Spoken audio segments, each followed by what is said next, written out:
నమస్తే మిత్రులారా, నేను మీ శ్రీనివాస్ చౌహాన్ అడ్వకేట్.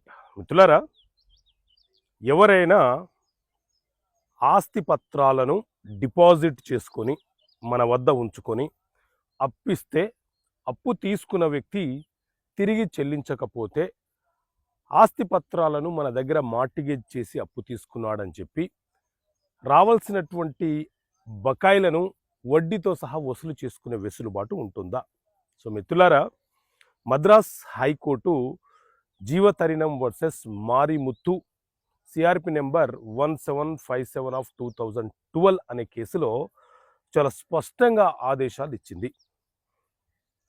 ఎప్పుడైనా సరే ఓరల్ మార్టిగేజ్కి విలువ ఉండదు. మార్టిగేజ్ అంటేనే రిజిస్ట్రేషన్ కావాలి. ఎవరైనా ఒక వ్యక్తి తన ఆస్తి పత్రాలను మన వద్ద పెట్టి అతను మన వద్ద నుంచి అప్పు తీసుకుంటే ఆ ప్రాసెస్ని మార్టిగేజ్ అంటాము. కాబట్టి లీగల్గా చట్టబద్ధంగా మార్టిగేజ్ అనేది రిజిస్ట్రేషన్ కావాల్సినటువంటి డాక్యుమెంటు. మీరు మార్టిగేజ్ చేసుకోకుండా వారికి అప్పిచ్చి వారి పత్రాలను మన దగ్గర పెట్టుకొని అతను నాకు మార్టిగేజ్ పెట్టాడు, అతని పత్రాలు నా దగ్గర ఉన్నాయి, ఇప్పుడు నాకు తిరిగి అప్పు వడ్డీతో సహా చెల్లించటం లేదు, కాబట్టి ఆ ఆస్తి నా పేరు మీద రిజిస్ట్రేషన్ చేయండి